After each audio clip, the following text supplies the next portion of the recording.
Kerajaan bantu LKTNS laksana program keterjaminan makanan negara di Sabah. Fokus negeri di bawah bayu hari ini. Redwin Robin terus saja bersama anda langsung di Kota Kinabalu. Silakan Redwin. Ya, Atika. Kerajaan Perpaduan melalui Kementerian Pertanian dan Keterjaminan Makanan akan membantu Lembaga Kemajuan Tanah Negeri Sabah LKTNS melaksanakan program keterjaminan makanan negara khususnya di negeri ini. Ia bagi memastikan ketersediaan dan bekalan makanan sentiasa mencukupi sekaligus memudahkan rakyat memperolehinya. Menterinya Datuk Seri Muhammad Sabu berkata antara bantuan dilaksana dengan menjadikan Agrobank sebagai sebuah institusi perbankan yang bertanggungjawab memajukan ekonomi usahawan petani dan peladang di negara ini. Saya tak boleh sebut angkanya, tapi kita akan bantu sekadar yang mampu. Dan bersama kita, hari ini kita bawa juga Agrobank. Agrobank ini sekarang ini sedang berkembang dan Agrobank ini bukan kita nak tiru, tapi kita harap jadi seperti Farmers Bank di Thailand. Yang banyak kita kata bertanggungjawab hal mengembangkan usaha-usaha pembangunan dalam hal pertanian dan keterjaminan makanan ini. Sementara itu, Pengurus Besar LKTNS Syahidrul R. Jodari berkata, kira-kira 25,000 hektar tanah milik LKTNS yang tidak ditanam kelapa sawit akan diusahakan menerusi tanaman pertanian lain sebagai menyokong program keterjaminan makanan negara. So, untuk spesifikly pada hari ini kita telah bincangkan, kita telah bentangkan tentang kertas kerja padi seperti mana yang WMT cakap tadi, dan juga projek Lembah Tenusu Borneo di mana SDB juga sebagai satu agensi terlibat, dan yang last sekali adalah tentang penanaman kelapa di negeri Sabah ini. Kira-kira 7,000 ketua isi rumah KIR di bawah tanggungjawab LKTNS di seluruh Sabah dijangka terlibat dalam program keterjaminan makanan negara. Menu Rahmah yang menawarkan hidangan makanan pada harga maksimum RM5 khususnya buat golongan B40 mendapat sambutan menggalakkan di negeri ini. Tinjauan RTM di sebuah restoran di Ibu Negeri yang menawarkan menu tersebut mendapati pengunjung berpuas hati dengan harga dan jenis menu yang ditawarkan. Antara menu makanan tengah hari yang disajikan ialah nasi, sayur dan lauk ayam serta air sirap dengan harga sekitar RM4.90.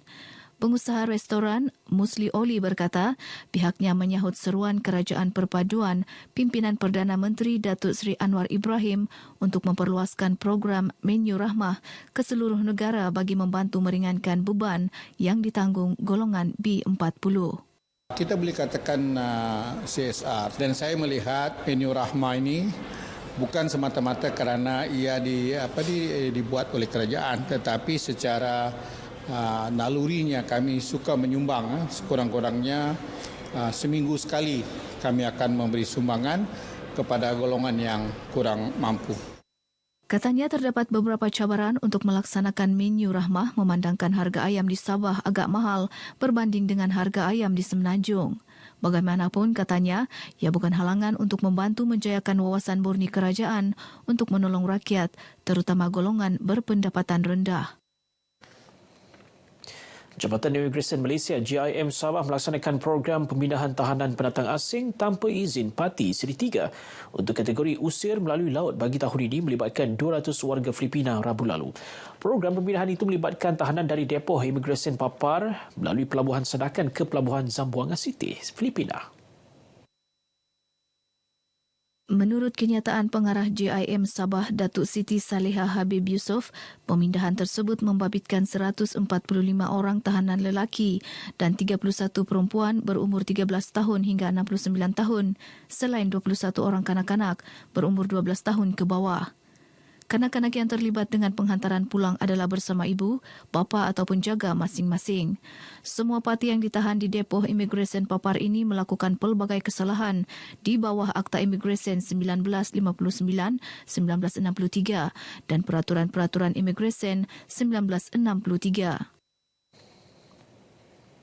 Seorang pembantu pengakuasa mengaku tidak bersalah di Mahkamah Khas Rasuah di Tawau semalam atas dua pertuduhan menerima suapan bernilai RM2,400 3 tahun lalu. Tertuduh didakwa menerima wang berkenaan untuk melepaskan lori yang disita di Batu Tiga, Jalan Segama Lahad Datu pada pukul 3.20 petang 28 Februari 2020. Tertuduh sekali lagi menerima suapan dengan nilai dan hari yang sama di Jabatan Pengangkutan Jalan Cawangan Lahad Datu pada pukul 4 petang. Tertuduh didakwa mengikut Seksyen 23-1 Akta Suruhanjaya Pencegahan Rasuah Malaysia SPRM 2009, Seksyen 17-A Akta Sama dan Seksyen 90-1 Akta Pengangkutan Jalan 1987. Pendakwaan dikendalikan Pegawai Pendakwa SPRM Nur Syam Saharum. Hakim Jason Anak juga kemudiannya memutuskan jaminan RM10,000 dengan deposit RM5,000 bagi semua pertuduhan dengan 2 orang penjamin tempatan. Tertuduh diarah melapor diri ke pejabat SPRM Lahad Datu setiap 2 bulan sekali, menyerahkan pasport antarabangsa kepada mahkamah dan dilarang mendekati saksi. Mahkamah menetapkan tarikh sebutan untuk pengurusan kes pada 8 Mac depan. Pertubuhan bukan kerajaan NGO sentiasa dialu-alukan untuk memberi sumbangan kepada golongan memerlukan, khususnya daerah PITAS. Pembantu Menteri Pembangunan Luar Bandar, Datuk Seri Dr. Rudi Awah berkata, sumbangan tersebut bukan sahaja diperlukan pada waktu bencana, malah mampu membantu golongan kurang berkemampuan. Sememangnya kita perlu untuk bukan sahaja mangsa banjir dan juga mangsa air pasang besar, tapi PITAS adalah satu daerah yang termiskin di Malaysia. Sudah pasti banyak kekurangan yang perlu untuk kita sama-sama kongsikan. Selain daripada peruntukan-peruntukan saya sebagai wakil rakyat dan juga peruntukan-peruntukan daripada pejabat daerah dan kebajikan, kita juga mengalu-alukan dan mengharapkan sangat bahawa ada badan-badan persatuan seperti ini yang turun membantu kepada kita. Datuk Seri Rudi yang juga ahli Dewan Undangan Negeri PITAS berkata demikian kepada RTM selepas menerima sumbangan 1,500 kampit beras daripada Yayasan Persatuan Pengimport dan Penyaga Kenderaan Melayu Malaysia, PEKEMA di PITAS. Sementara itu, Presiden PEKEMA Sabah, Rizwan Lasim berkata, bantuan ini merupakan tanggungjawab sosial korporat mereka membantu penduduk memerlukan. Kita dapati PITAS ni merupakan salah satu daerah yang termiskin di Sabah dan juga yang mana dalam Malaysia khasnya. Jadi kita mempertimbangkan berbagai sudut dan salah satu sudut tu kita tengok yang mana daerah PITAS ni merupakan sebagai daerah yang termiskin dan kita perlu bagi bantuan kepada daerah PITAS ni. Yayasan PEKEMA Sabah merancang mengagikan 350 bantuan beg sekolah dan bantuan sekali beri RM2,000 kepada 5 penuntut terpilih dalam daerah PITAS yang berjaya melanjutkan pelajaran ke universiti. Baik, sekian paparan berita dari negeri di Bawah Bayu. Kita kembali ke Angkasa Puri bersama dengan Atika Naim untuk laporan lanjut dalam berita wilayah. Atika.